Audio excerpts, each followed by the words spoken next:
အိမ်ရှင်မအိမ်ငါးကလေးလာတော့မပေးပဲကြွေးကြံနေတာမြ မြန်ထွက်သွားစမ်းတငယ်ချင်းဂျဲကိုဒီညဘဲမှာအိတ်ကြမလဲ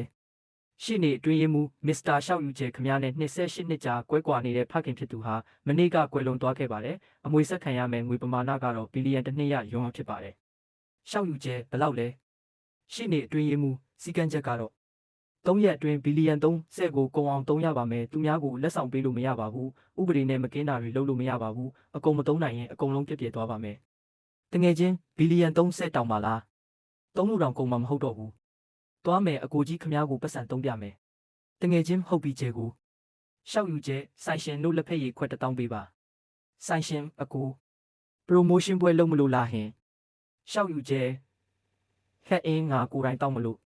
တငယ်ချင်းဒီပွဲမှာတောက်သမျှအကုန်လုံးကိုကျဲကိုကရှင်းပေးမှာနော်တငယ်ချင်းကျဲကိုဒီဆိုင်ကအရင်တုန်းကကျုပ်တို့မစားနိုင်ခဲ့တဲ့ဆိုင်လေရှောက်ယူကျဲအေးအရင်တုန်းကမစားနိုင်ခဲ့ဘူးပေါ့ဆိုင်ရှင်ပင်လယ်စာထမင်းကျော်ပကံ100ပေးပါစားဖို့မှုပဲဘယ်လောက်လဲပကံ100ခဏဆောင်မှာခစ်လူငယ်တို့ချက်ချင်းချက်ပေးပါမယ်တငယ်ချင်းအားလုံးပဲဒီဆိုင်မှာစားသမျှအကုန်လုံးကိုကျဲကိုကရှင်းပေးမှာနော်အိမ်ချမ်းမြေဝန်တန်းအဲကွန်းလာကိုပြန်ပြီးရှောက်ယူကျဲအကြီးဆုံးအိမ်ကဘဲတစ်ခုလဲအိမ်ချမ်းမြေဝန်တန်းမစ္စတာဒီဘက်ကအစစ်မြင့်ဆုံးကတစတုံးမီတာကို8000ပါရှောက်ယူကျဲငါမေးနေတာအကြီးဆုံးတစ်ခုကိုလေအိမ်ချမ်းမြေဝန်တန်းအကြီးဆုံးဗီလာက7000မီတာ3000ကျယ်ပါတယ်မြေအောက်ရုပ်ရှင်ရုံနဲ့ပုတ်ကလိကကောက်ကွင်းလဲပါပါတယ်စုစုပေါင်းအယောင်ဈေးက1.2ဘီလီယံပါခမားအရေးကြဝယ်မလို့လားတငယ်ချင်းမမကျွန်တော်ညီကအရေးကြမဝယ်ဘူးဗျအိမ်ချမ်းမြေဝန်တန်းမစ္စတာကျမတို့ဒီအိမ်ယာကဘသူမဆိုပေါ့ပေါ့ဆဆရှောက်ယူကျဲဝယ်လိုက်ပြီးအပြက်ရှင်းမယ်ခုချက်ချင်းအိမ်ချမ်းမြေဝန်တန်းရှောက်မစ္စတာရှောက်ခမားရဲ့တော့ပါကျမကားနဲ့လိုက်ပို့ပေးပါရစေရှောက်ယူကျဲမင်းစီလိုက်ကလေးကဘာပြောလိုက်တာလဲအဲကွန်းလာခိုးတာဟုတ်လားအိမ်ချမ်းမြေဝန်တန်းဟိုမဟုတ်ပါဘူးကျမခမားကိုပြောတာမဟုတ်ပါဘူးရှင့်ရှောက်ယူကျဲတော်ပြီးငါအိမ်ပြန်တော့မယ်ဘယ်ဘက်သွားရမလဲအိမ်ချမ်းမြေဝန်တန်းဒီဘက်ကြွပါရှင်လှေကားထလေးကိုတတိထားပါကျမတွဲပေးပါရစေအစီခံများအိမ်မပြန်လာတာကိုကြိုးဆိုပါတယ်တခင်လေးတငယ်ချင်းကျဲကိုကျုပ်တို့မှအိမ်ရှိသွားပြီ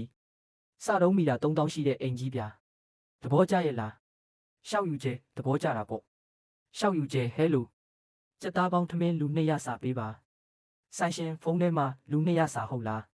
ပွဲလုံးမလို့လားရှောက်ယူကျဲမဟုတ်ပါဘူးငါတယောက်တည်းစားမလို့ပါဆိုင်ရှင်ဖုန်းထဲမှာပို့ဆောင်ပေးသူတယောက်တည်းနဲ့ရမှာမဟုတ်ဘူးရှောက်ယူကျဲဒါဆိုရင်ပို့ဆောင်ပေးသူ100လောက်လွတ်လိုက်လေတငယ်ချင်းအော်ဒါပို့သူတယောက်စီကိုရွမ်900စီမုတ်ဖို့ပေးမယ်ဂျဲကိုကရှင်းပေးမှာနော်တငယ်ချင်းဂျဲကိုအပြင်ထွက်လမ်းလျှောက်ရအောင်တက်စီခေါ်လိုက်ပြီရှောက်ယူကျဲဘယ်နှစီခေါ်လိုက်လဲတငယ်ချင်းအစီ100လေတငယ်ချင်းဒရိုင်ဘာတယောက်စီကိုရွမ်800စီမုတ်ဖို့ပေးမယ်ဂျဲကိုကရှင်းပေးမှာနော်အထက်လူကြီးမန်နေဂျာမင်းအလုပ်ကထုတ်ခံလိုက်ရပြီလေရှောက်ယူကျဲမင်းပါလာလောက်တာလဲရှောက်ယူကျဲဟဲလိုဒီကုမ္ပဏီကိုဝယ်လိုက်တော့ရှောက်ယူကျဲမန်နေဂျာဝန်ဒီကုမ္ပဏီရဲ့ပိုင်ရှင်ကအခုငါဖြစ်သွားပြီငါအခုမင်းကိုအလုပ်ကထုတ်လိုက်ပြီးအခုမင်း3စက္ကန့်အတွင်းထွက်သွားလို့ရပြီချက်ချင်းပဲရှောက်ယူကျဲဈေးအကြီးဆုံးဟာကိုစိတ်ကြိုက်ယူခဲ့ပေးပါတငယ်ချင်းကျဲကိုဟိုမှာခမားရဲ့ရီးစားဟောင်းမလားရီးစားဟောင်းဟဲရှောက်ယူကျဲပါလားနင်ဒီလိုနေရာမျိုးမှာစားနိုင်တောက်နိုင်လို့လားတငယ်ချင်းကျဲကိုကျုပ်တို့တခြားဆိုင်ပြောင်းကြမလားရှောက်ယူကျဲပြောင်းเสียရမလိုပါဘူး